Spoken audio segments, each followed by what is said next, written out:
예, 하나님의 말씀 데살로니가 전서 5장 16절 말씀입니다.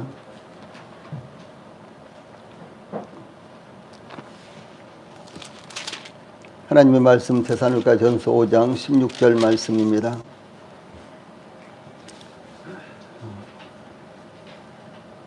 너무 간단하죠, 오늘은. 예, 항상 기뻐하라. 이와 같은 말씀입니다. 제가 먼저 데살로니가 전서 5장 16절부터 18절까지를 봉독해 드리겠습니다. 항상 기뻐하라, 쉬지 말고 기도하라, 범사에 감사하라. 이것이 그리스도 예수 안에서 너희를 향하신 하나님의 뜻이니라. 아멘. 자, 우리 앞에 보시고 한번 같이 읽읍시다. 시작. 항상 기뻐하라. 예, 오늘은 이 말씀 당장 외워버릴 수 있겠죠. 아주 쉽죠. 너무 쉽죠. 예, 그리고 너무 쉬운 것뿐만 아니라 이 말씀이 우리 믿는 성도들에게 있어서 정말로 복된 이런 말씀입니다. 그래서 오늘은 이 데살로니가 전서 5장 16절 말씀을 통해서 항상 기뻐하는 생활, 이런 주제로 말씀을 전해 드리겠습니다. 항상 기뻐하는 생활. 예, 사도 바울은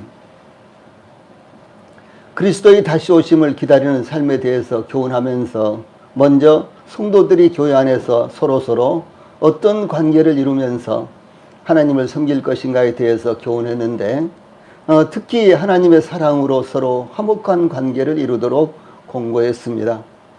이어서 사도 바울은 성도들이 개인적인 삶을 살아가는데 연약한 성도들과 교회 안에서 걸림이 되는 성도들에 대해서 어떻게 해야 되는가, 이런 부분에 대해서도 교훈을 하셨는데, 이 게으른 자들, 즉 규모 없는 자들을 권면하고 마음이 약한 자들을 위로와 격려를 통해서 함께하고, 능력이 없는 자들은 붙들어주며 모든 사람에 대해 오래 참으라. 지난주에 우리가 살펴봤던 말씀이죠. 이렇게 교훈을 하셨습니다. 예, 그러므로 우리 성도들에게 이와 같은 삶이 교회 안에서나 개인적인 신앙생활 가운데 이루어져야 되는 것입니다. 예, 이어서 사도 바울은 하나님의 이 뜻을 쫓아서 사는 삶에 대해서 교훈을 했습니다. 그것은 항상 기뻐하고 쉬지 말고 기도하며 범사에 감사하라. 이와 같은 교훈입니다. 예, 그 중에서 오늘 이 시간에는 항상 기뻐하는 것이 과연 무엇인지 상고함으로 저희들도 항상 기뻐하는 삶을 살 수 있게 되기를 바랍니다. 자, 모두가 다 기뻐하는 삶을 살고 싶죠. 그렇죠. 슬픔이나 고통이나 그런 것 때문에요, 근심 걱정에 쌓여있는 그런 삶을 살기를 원하는 분들은 이 세상에 한 사람도 없습니다. 예, 모두가 다 즐겁게 살고 모두가 기쁘게 살기를 원하는데 그런 비결이 과연 어떤 것인가? 오늘은 이런 부분에 대해서 상고를 하시겠습니다. 제일 먼저 항상 기뻐할 수 있는 이유에 대해서 살펴보도록 하겠습니다. 초대교회 시대에는 가난 때문에 오늘날은 다변화된 세상에 이 교훈으로 인해서 항상 기뻐하는 삶을 살아가기가 매우 어려운 상황에 처해 있습니다. 특히 오늘날은 그 어느 시대보다도 자연재해나 대형사고가 빈번하게 발생하고 있습니다. 최근에 발생한 사건만 보더라도 자연재해는 그 어느 때보다도 더 치명적으로 우리들의 삶의 환경을 위협하고 있습니다. 이 계속되는 상상도 할 수 없는 태풍의 위협과 더위와 추위와 폭우와 폭설은 지구촌 수많은 곳에서 발생하고 있습니다. 이스라엘이라든가 사우디라든가 오만이라든가 이런 데는 눈을 지금까지 본 적이 없었는데 폭설이 내려서 거리가 도로가 단절된다든가 그런 일들이 일어나고요. 그리고 여름에는 그런 나라들은 비가 오지 않는데 폭우가 쏟아져 가지고 이제 강이 범람한다든가 사막이 완전히 물바다가 된다든가요. 이런 현상이 오늘날 일어나고 있는 것을 볼 수가 있죠. 예, 이와 같은 자연재해는 최근 50년 동안에 과거보다는 약 5배나 증가했다 이렇게 전해지고 있습니다. 예, 지난 11월 이태원 할로윈 데이 축제에서 이 젊은이들이 무려 160여 명이 밟혀서 참 얼마나 이게 말도 안 되는 일입니까? 밟혀서 160여 명이나 되는 이와 같은 젊은이들이 목숨을 잃었고요. 지난 2월 7일 튀르키예와 시리아에서 발생한 지진으로 인한 사망자는 약 20만 명에 이를 것이라고 예측을 하고 있고요. 그리고 3월 2일 어제 그제지요. 그리스에서 발생한 열차 충돌 사고는 현재 57명, 약 60명에 이르고 있습니다. 또 뿐만 아니라 약 3년 동안 계속되어 온 코로나19는 전 세계에서 679만 8,270명이 어제 숫자로 이렇게 나왔고요. 우리나라는 34,014명이나 어제부로 사망 통계가 나와 있습니다. 그런데 사실은 더 많은 숫자인데, 이보다도 몇 백만 명이 더 많은 숫자인데 사실은 다 집계가 안 된 이와 같은 숫자입니다. 그래서 무려 코로나19로 인해서 지구촌에서 약 2천만 명 정도가 희생되지 않을까 이렇게 예측을 하고 있는 것입니다. 이와 같은 자연재해와 각종 전염병은 예측을 불허하고 발생하고 있는 현실입니다. 이런 상황 가운데서 이런 상황 가운데 살면서 어떻게 기뻐할 수 있을까요? 그런데 사도 바울은 항상 기뻐하라 이렇게 권면을 하고 있잖아요. 이 항상이라는 말은요, 모든 때에 혹은 언제든지를 의미합니다. 그런데 언제든지 무슨 일이 일어나든지 기뻐하라 이렇게 권면하고 있습니다. 주 예수님께서 부활하셨던 그 아침에 부활하신 예수님께서 이 무덤을 찾아온 여자들에게 마태복음 28장 9절에 보면은 평안하냐, 그 인사가 최초의 인사였죠. 주 예수님께서 십자가에 못 박혀 죽으시고 장사되셨는데 이 3일 만에 다시 살아나셨죠. 그런데 그 무덤을 찾아온 여인들에게 제일 첫 번째로 하신 말씀이요, 평안하냐, 이런 말씀입니다.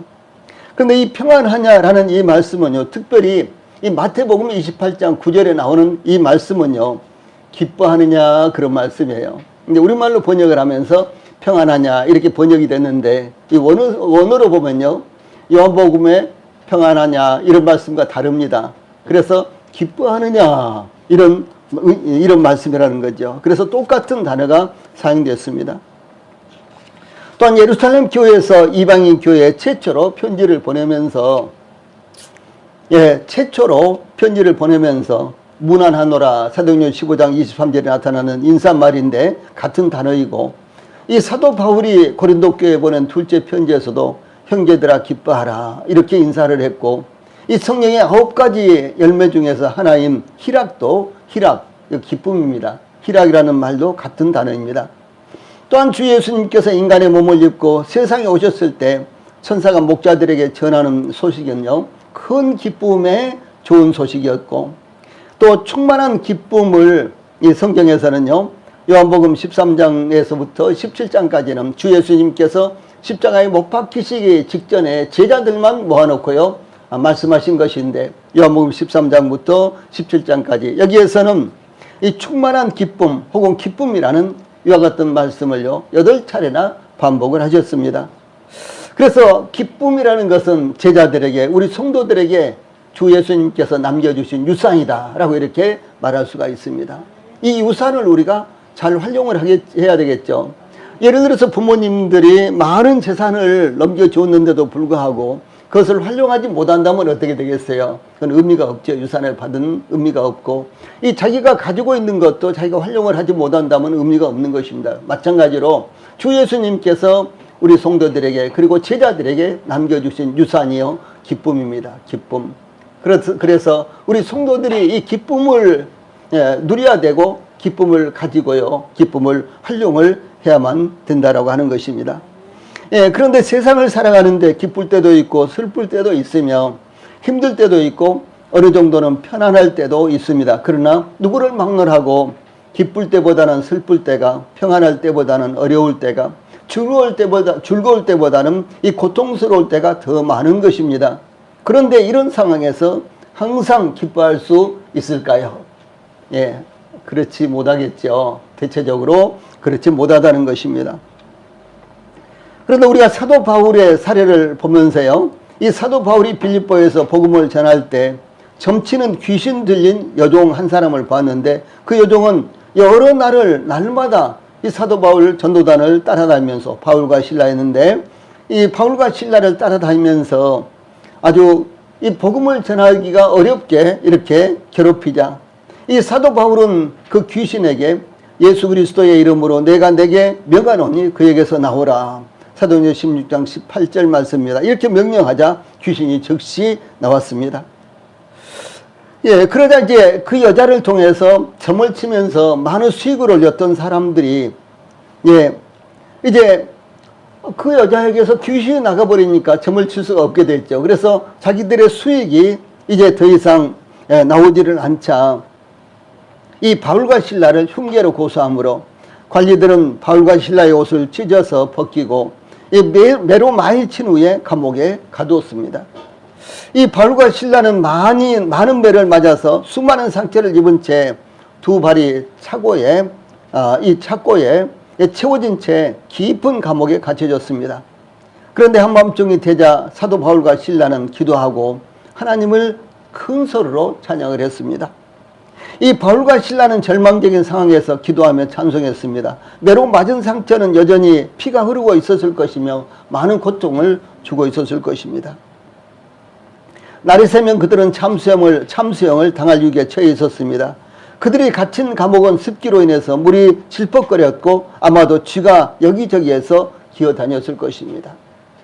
이 사도 바울이 갇혔던 빌립보의 그 감옥이라는 것이 현재도 남아있는데요. 그 정확한 것이 남아있는 건지 그건 잘 모르겠어요. 그런데 현재도 남아있는데 정말 열악한 이와 같은 감옥입니다. 뭐 콘크리트 된 벽이 있고 뭐 그 지하에 감옥이 있고 뭐 이런 것이 아니라 그냥 돌과 흙으로 이렇게 쌓아서 이와 같이 그야말로 언제든지 쥐들이 왔다 갔다 할 수 있고, 그리고 습기가 차가지고 물이 질퍽질퍽 할 수 있는 이와 같은 감옥, 이런 감옥이 현재도 남아있는데, 바로 그런 감옥을 생각해 볼 때 이 바울과 신라가 이제 이런 열악한 환경 가운데서도 하나님 앞에 기도하고 하나님을 찬송했다는 것은 참 대단히 중요한 것입니다.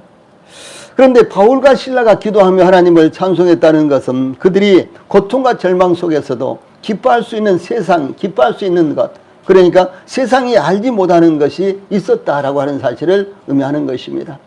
그래서 우리 그리스도인들은 세상에 살고 있는 사람들, 예수님을 믿지 않은 사람들과는 달리 어떤 상황에서도 기뻐할 수 있는 이 세상이 알지 못하는 것을 갖고 있다라고 하는 사실을 여기서 말씀하는 것입니다. 이 사도 바울은 제3차 전도여행을 마쳤을 때 체포가 되어서 로마의 감옥으로 이번에는 이송이 되었습니다. 그때 빌립보 교회에 보낸 편지에서 빌립보서 3장 1절에 보면 나의 형제들아 주 안에서 기뻐하라. 그리고 또 빌립보서 4장 4절에 보면 주 안에서 항상 기뻐하라. 내가 다시 말하노니 기뻐하라. 이렇게 계속해서 기뻐하라라고 이렇게 요구를 하고 있습니다. 명령을 하고 있습니다. 육신적인 이 고통과 슬픔과 절망 가운데서도 주님 안에서는 무슨 일이 닥치더라도 항상 기뻐할 수 있다라고 하는 것입니다. 그래서 주 안에서라고 이렇게 전제를 하는 것입니다. 세상 안에서 보면 슬픈 일들, 고통스러운 일들, 등등 이와 같은 일들이 많이 있지만은, 그러나 주 안에서, 그리스도 안에서는 항상 기뻐할 수 있는 요소들을 저희들은 갖고 있다라고 하는 말씀입니다. 그러므로 사도 바울이 항상 기뻐하라 라고 권면하고 있는 것은 억지로 기뻐하라 라고 하는 것이나요, 슬픈 일이 있더라도 모든 것을 참고 잊어버리고 차라리 기뻐하는 것이 건강에 더 좋으니까 기뻐하라라고 하는 것이 아닙니다. 사도 바울은 항상 기뻐하라라고 이렇게 명령을 했는데요. 그런데 명령을 한다고 기뻐할 수가 있겠습니까? 아니죠. 누가 명령을 해서 기뻐할 수 있는 것은 아니죠. 그런데 이와 같이요. 기쁨이 우리 마음에서 우러나와야만 기뻐할 수 있는 것입니다. 그러므로 저희들이 기뻐할 수 있는 요소가 우리 마음 가운데 있기 때문에, 우리들의 신앙 가운데 있기 때문에요, 사도 바울은 기뻐하라 라고 이렇게 계속해서 명령을 할 수 있는 것입니다. 그런데 그런 요소가 우리한테 없는데 기뻐하라라고 이렇게 하면은 기뻐할 수가 없는 것이죠. 속에 아무것도 없는데 어떻게 나올 수 있겠습니까? 그런데 그리스도인들은 그의 신앙 가운데요, 우리가 믿는 주 예수님 가운데 주 예수님 안에서 생각해 보면요, 우리에게는 기뻐할 수 있는 것이 얼마든지 넘쳐 있다라고 하는 사실을 말씀을 하는 것입니다. 성도들의 이와 같이 기쁨을 갖고 있는 것은 세상 사람들이 기뻐하는 것과는 다른 것입니다. 세상 사람들은, 믿지 않은 사람들은 물질적인 욕망의 충족이라든가 명예, 지위, 권세 등 세상적인 것을 얻게 되므로 기쁨을 누리지만, 이 성도들이 갖는 기쁨은 그리스도 안에서 오는 기쁨인 것입니다. 이 세상적인 것은 아무리 좋아도 언젠가 사라질 것입니다. 돈도 명예도 지위도 심지어 우리의 생명까지도 그리 오래 가는 것은 아닙니다. 이 모든 것들은 흐르는 물과 같은 것입니다. 물질도 명예도 재산도 건강도요, 흐르는 물과 같다라고 하는 사실입니다. 가만히 있지를 않습니다. 흐르는 물은 멈추지 않습니다. 이와 같이 우리가 세상에서 갖고 있는 모든 것이 흐르는 물처럼 흘러가는 것입니다. 우리의 건강도 항상 유지되는 것은 아닙니다. 재물도 권세도 명예까지도 항상 우리 곁에 있지 않습니다. 우리의 의지와는 상관없이 이 모든 것들은 사라지는 것입니다. 그러므로 세상에서 얻는 기쁨은 순간적인 것입니다. 잠깐 동안 있다가 사라지는 것에 불과합니다. 그러므로 우리 모든 성도들이 세상적인 것으로 기쁨을 얻으려고 하지 말고 이 하나님으로부터 오는 것으로 기뻐하시면 항상 기뻐할 수 있다는 사실을 기억하시기 바랍니다.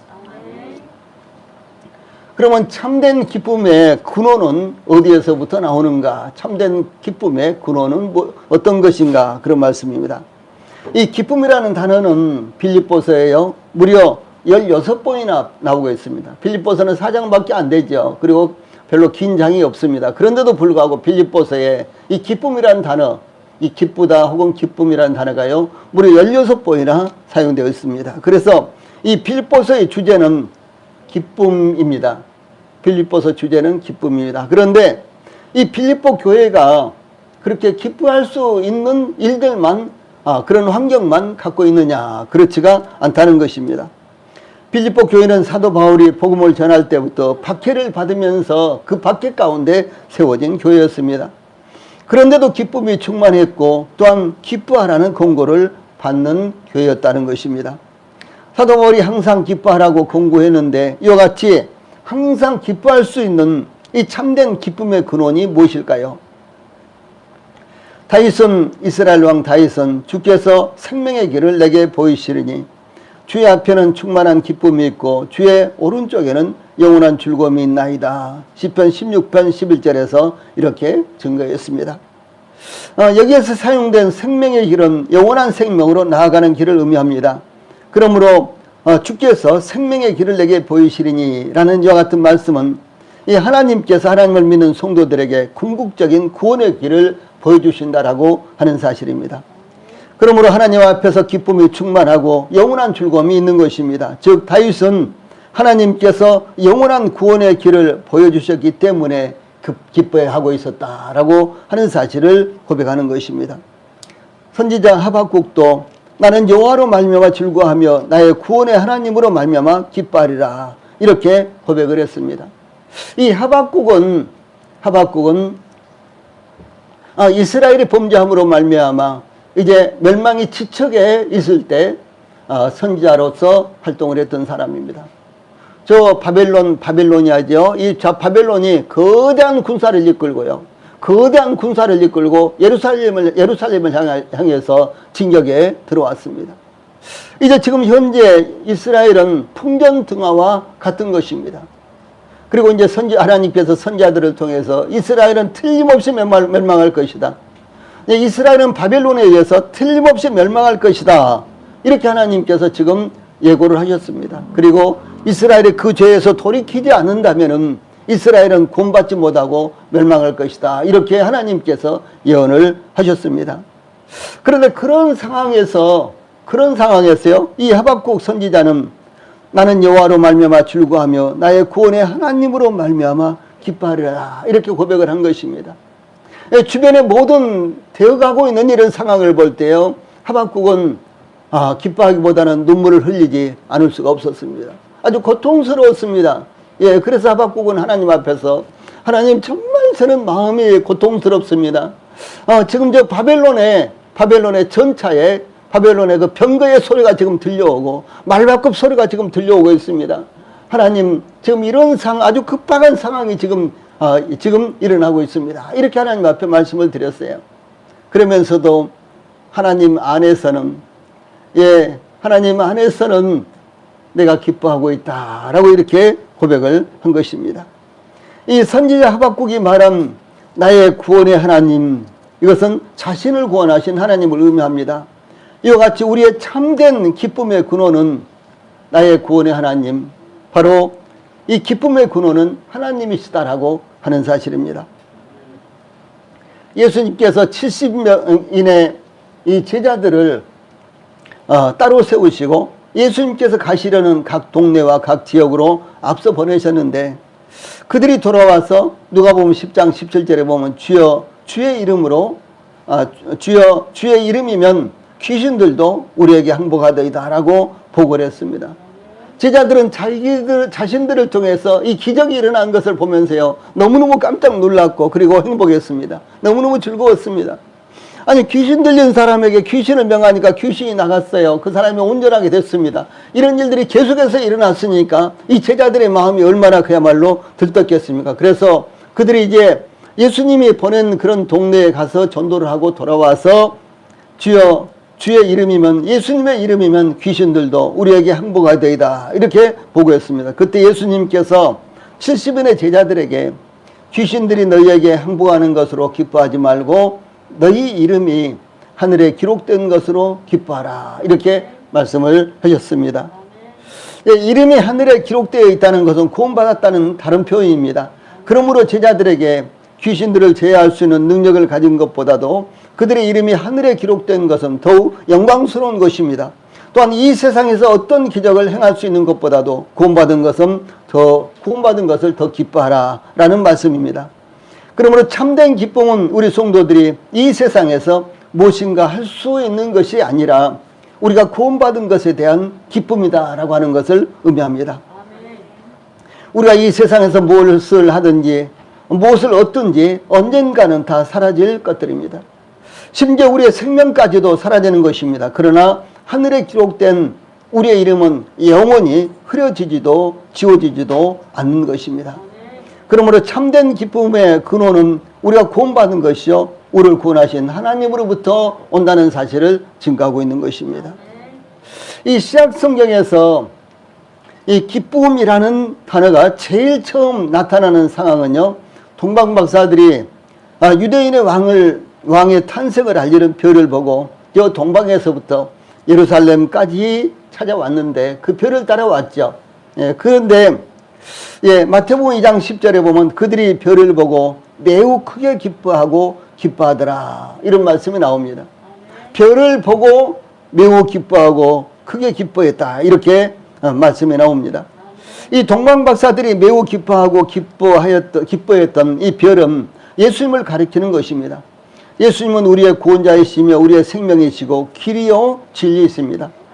예수님께서 태어나셨을 때 천사들도 양을 지키는 목자들에게 나타나서 무서워 말라, 보라 내가 온 백성에게 미칠 큰 기쁨의 좋은 소식을 너희에게 전하노라 이렇게 증거했습니다. 예수님이 큰 기쁨이요, 예수님이 좋은 소식이에요. 예수님이 그렇습니다. 그래서 이제 이와 같이 예수님은 참된 기쁨의 근원이 됐습니다. 그러므로 예수님은 우리의 영원한 기쁨이시라는 사실을 우리 성도들이 기억하시기 바랍니다.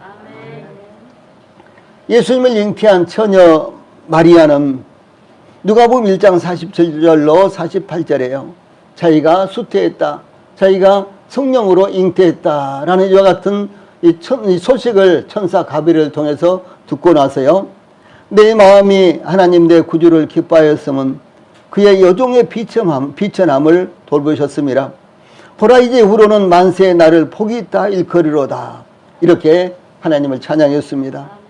마리아는 요셉이라는 목수와 약혼한 아직 어린 처녀였습니다. 그런데 처녀가 임신을 했다는 것은 치명적인 일이었습니다. 이것은 오늘날도 그러지 않겠어요. 그런데 더더구나 지금으로부터 2000년 전에, 그리고 구약 성경에 있는 율법에 완전히 사로잡혀 있었던 그 당시의 문화 가운데서요, 처녀가 임신을 했다. 이것은 아주 치명적인 일이었습니다. 그래서 돌에 맞아 죽거나 말로 표현할 수 없는 고통스러운 나날이 기다리고 있는 상황이었습니다. 그러나 마리아는 하나님 내 구주로 말미암아 기뻐한다고 고백을 했습니다. 하나님은 천지의 주제이시며 하나님은 만왕의 왕이시며 우리 생명의 주권자이십니다. 이와 같은 하나님께서 비천한 여인을 돌보셨다는 것이 마리아의 찬송의 주제였습니다. 그러므로 우리의 참된 기쁨은 하나님께서 우리의 비천함을 돌아보시고 복을 주셨다는 데 있는 것입니다. 그 복은 당연히 구원의 복입니다. 이와 같이 우리의 근본적인 복은 우리가 하나님의 선택을 받아서 하나님의 백성이 된 것이며 하나님의 자녀가 된 것이며 하나님을 믿게 된 것입니다. 그러므로 어떤 상황에서든지 항상 기뻐할 수 있는 것입니다. 윌리엄 틴데일이라는 이와 같은 분이 계셨는데요. 그리스어 신약 성경은 그리스어로 써졌죠. 원래는요. 그 다음에 구약 성경은 히브리어로 써졌습니다. 대부분 히브리어로 써졌습니다. 그런데 이 그리스어 신약 성경을 영어로 번역을 최초로 한 사람이 이 틴들 혹은 틴데이라는 분입니다. 그런데 성경을 번역했다는 죄로요, 정죄가 돼서 화형을 당했는데, 로마 교황청이, 지금 천주교죠, 이 천주교에서 이 성경을 영어로 번역을 했다 그래서 이제 화형을 시켰습니다. 그런데 이제 화형대에서도 모국 성경을 갖는 것은 정당하며 로마의 주교는 적그리스도이며 연옥은 존재하지 않으며 오직 그리스도의 피로 정결하게 되는 것이다, 이렇게 주장을 했습니다.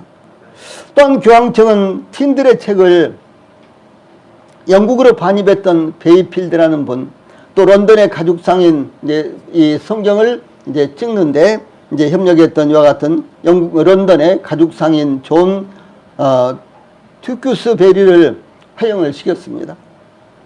예, 그리고 틴들의 영어 성경과 저작들을 가지고 있던 법률가 제임스 베인햄이라는 사람을 잡아서요, 모진 고문과 신문을 가했습니다. 그러나 그는 모진 고문 앞에서도 이 틴들은 나쁜 사람이 아니라고 진술을 했고요, 모진 고문과 협박에도 신념을 처리하지 않았습니다. 그래서 틴들뿐만 아니라 이제 그때 화형을 당한 모든 사람들, 그 일로 말미암아 이제 체포가 되어서 수도 없이 많은 고난을 당하고 협박을 당하고 고통을 당한 이와 같은 사람들이 한결같이 굴복하지 않았습니다. 예. 그래서 틴들은 밧줄로 묶여져서 화형을 당하면서 주님 영국왕의 눈을 열어주소서 이렇게 기도를 했고요. 이 세상에서 하나님을 기쁘게 하는 일보다 더 나은 것은 아무것도 없다라고 이렇게 고백을 했습니다.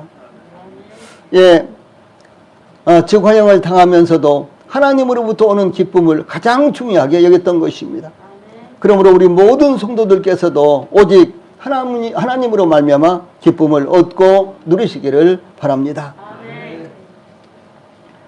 세 번째로 그러면 기쁨의 길은 어디에 있는가, 이런 부분에 대해서 살펴보겠습니다. 이 항상 기뻐하라 에서요, 항상 기뻐하라 해서 기뻐하라라는 말씀은 현재 진행형 명령어입니다. 그래서 항상 계속해서 기뻐하라, 이것을 명령으로 말씀하고 있다라고 하는 사실이죠.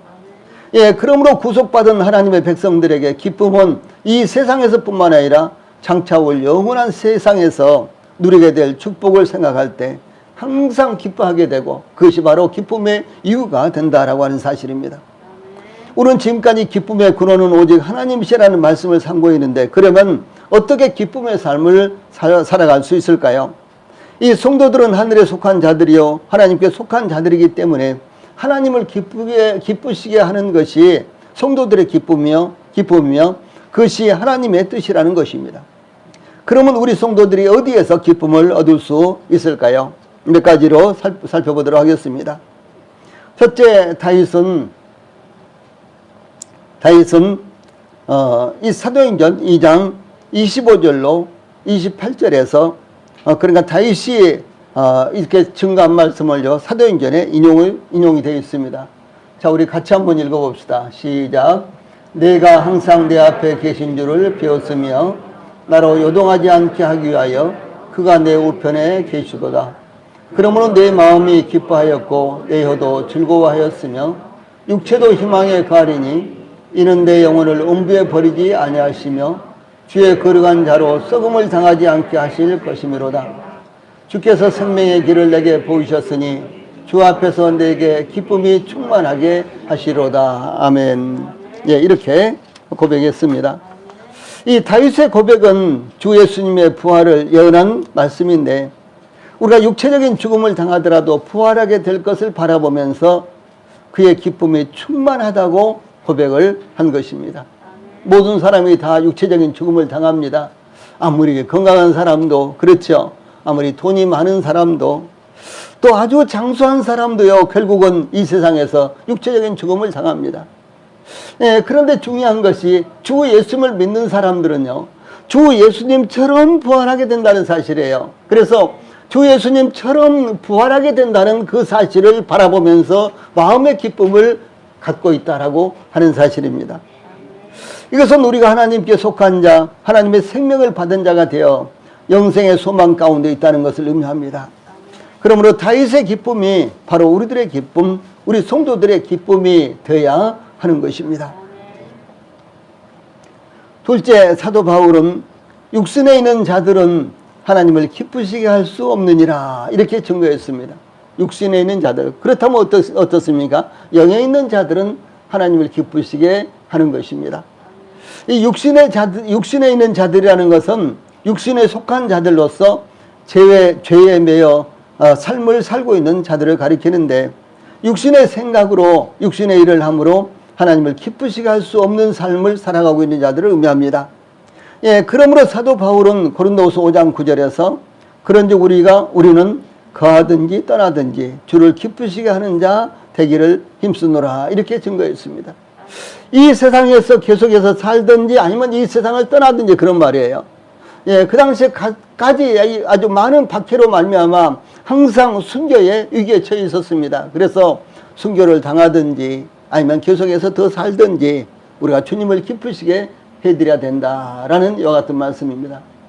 이것을 역으로 하면요, 이 순교를 당해도 기쁘고 이 세상을 더 살아도 기쁘다라고 하는 것을 사도 바울은 이렇게 증가하고 있는 것입니다. 에베소 5장 10절에서는 주께 기쁘시게 할 것이 무엇인가 시험하여 보라 이렇게 공고했습니다.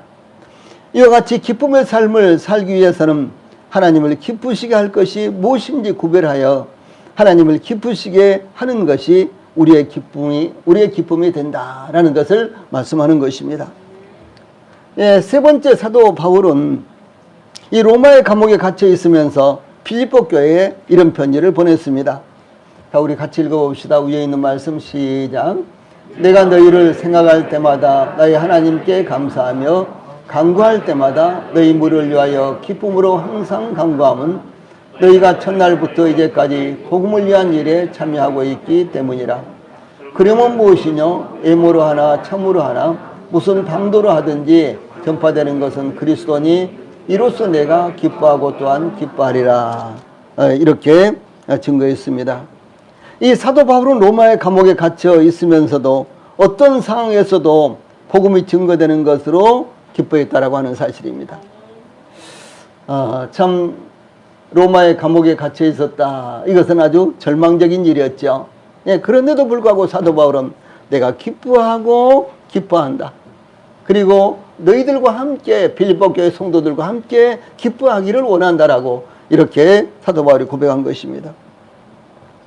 이와 같이 오직 복음을 위해서 헌신하고 있는 빌립보 교회를 향해서 사도 바울은 만일 너희 믿음의 제물과 섬김 위에 내가 나를 전제로 드릴지라도 나는 기뻐하고 너희 무리와 함께 기뻐하리니 이와 같이 너희도 기뻐하고 나와 함께 기뻐하라.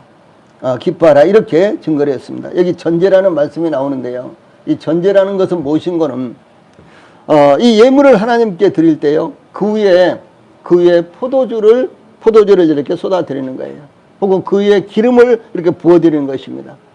그래서 부어서 드리는 것, 이 액체의 제물을요, 부어서 드리는 것입니다. 그러니까 사도 바울이 이 고린도 교회, 이 사도 바울이 이 빌립보 교회가 사도 바울이 감옥에 있는데도 불구하고 계속해서 복음을 전하자 너희들의 복음 전도 위에 내가 내 자신을 거기다가 쏟아 부어서 하나님 앞에 드려도 나는 기뻐하고 기뻐하겠다. 이렇게 지금 말씀을 하고 있는 것입니다. 그러므로 우리가 주 예수님께서 주신 사명 즉 이 복음을 증거함으로 오는 기쁨이 우리의 기쁨이 되어야 될 것입니다. 그래서 우리 모든 성도들이 기회가 있든지 없든지 혹은 기회를 만들어서 계속해서 복음을 전하십시오. 그럼 우리 성도들의 기쁨이 하나님께로부터 오는 기쁨이 충만하게 될 것입니다. 네 번째 히브리서 저자는 믿음이 없이는 기쁘시게 못하나니 하나님께 나아가는 자는 반드시 그가 계신 것과 또한 그가 자기를 찾는 자들에게 상 주심을 믿어야 할지니라 이렇게 증거했습니다. 믿음이 없이는 하나님을 어떻게 기쁘시게 할 수 있다? 할 수 없다라고 하는 사실이죠. 예, 믿음은 구원의 길이며 하나님께 나아가는 길이며 성령의 역사가 우리를 통해서 나타나는 길입니다. 믿음은 하나의 통로예요. 믿음은 이 파이프라인과 같은 것입니다. 예, 아무리 정수장에서 좋은 물을 생산해도 연결된 파이프라인이 없으면 우리가 아무것도 얻을 수가 없습니다. 또 뿐만 아니라 아무리 발전소에서 많은 전기를 생산해도 이 전선이 이어지지 않으면은 우리는 그 전기의 혜택을 볼 수가 없죠. 믿음은 이와 같은 것입니다. 그러므로 우리에게 믿음을 주신 것에 대해서 기뻐하며 우리의 믿음이 점점 성장해 가는 것에 대해서 기뻐해야 되는 것입니다. 다시 말해서 우리가 믿음을 가져야지만 하나님을 기쁘시게 해드릴 수 있고 그것이 바로 저희들의 기쁨이 될 수 있다는 사실을 말씀하는 것입니다. 마지막으로 이제 다섯 번째 말씀을 드리겠습니다. 욥기 6장 9절로 10절에서요. 자, 위의 말씀 같이 읽어봅시다. 이는 곧, 다시 시작. 이는 곧 나를 멸하시기를 기뻐하사 하나님이 그의 손을 들어 나를 끊어버리실 것이라. 그러할지라도 내가 오히려 위로를 받고 그칠 줄 모르는 고통 가운데서도 기뻐하는 것은 내가 거룩하신 이의 말씀을 거역하지 아니하였음이라. 이렇게 욥이요 고백을 했습니다. 참 이 말씀을 살펴보면요, 욥이 극도의 고난을 당했죠. 이 극도의 고난을 당하면서요, 하나님께서 나를 이제 죽이시려고 하는 보다 내가 이 병에서 이 고난 가운데서 내가 살아나기는 어려울 것 같다라고 이렇게요 사도 바울이 욥이 이렇게 생각하고 있을 때였습니다. 그는 동방에서 가장 부자였고요, 가장 명예로운 사람이었습니다. 그런데 일순간에 모든 것을 다 잃어버렸죠. 예, 그리고 나서 그의 몸까지도요 병이 들어서 헛간의 재 위에서 앉아서요 재를 뒤집어 쓰고, 이 구약시대 그러니까 옛날에는 이 재가 집을 태우면 재가 나오잖아요. 그 재가 소독이라고 생각을 했어요. 약이라고 생각했습니다. 그래서 그 재를 뒤집어 쓰고 너무너무 가려워가지고 기와 땀으로 몸을 마구 긁고 있었습니다. 절망적이었어요. 그래서 이 욥이 이제는 내가 죽나 보다 그랬어요. 그래서 여기 보면요, 이는 곧 나를 멸하시기를 기뻐하사, 하나님께서 나를 이제 멸하시기를 기뻐하시는가 보다. 그래서 하나님이 그의 손을 들어 나를 끊어버릴 것이라, 나를 죽일 것이라. 그런데 내가 그러면 어떻게 되겠어요? 죽게 되겠죠. 그런데 욥이 뭐라고 고백합니까? 그러할지라도 내가 오히려 위로를 받고 그칠 줄 모르는 고통 가운데서도 기뻐하는 것을. 예. 그런데도 불구하고 욥은 그것이 위로가 되었고 욥은 그것이요 기쁨이 되었다는 사실이죠. 근데 왜? 무엇이? 예, 마지막에 보면 내가 거룩하신 이의 말씀을 거역하지 아니하였음이라 라고 했습니다. 우리 성도님들, 우리가 다 하나님의 말씀을 받아서 구원받고 하나님께 속한 자들이 되었죠. 예, 그것이 진정한 기쁨이 돼야 된다라고 하는 사실이에요. 욥은 그것이 자기의 진정한 기쁨이었습니다. 예, 그런 고난 가운데서도 저희들이 그런 고난을 당하면 어떻게 되겠어요? 예, 그냥 코가 석자나 떨어져서 그야말로 불평하고 낙심하고 그러지 않겠습니까? 그런데 그것이 아니고 하나님께서 나에게 말씀을 주시고 내가 그 말씀을 받았고 내가 그 말씀을 믿었다라고 하는 것 때문에요. 욥은 이렇게 기뻐하고 있었다라고 하는 사실입니다. 예, 그러므로 우리에게도 욥과 같은 기쁨이 있어야 하는 것입니다. 어떤 상황과 고난 가운데도 하나님의 말씀을 거역하지 않은 것, 하나님께서 말씀하신 것을 그대로 우리가 받았던 것, 믿었던 것, 예, 그것은 하나님의 백성에게 진정한 기쁨이 된다라고 하는 사실입니다. 그러므로 우리 모든 성도들이 어려운 고통 가운데서도 하나님의 말씀을 사랑하고 그 뜻을 따라 사는 것이 큰 기쁨이 되시기를 바랍니다. 아멘. 예, 찬송 부르시겠습니다.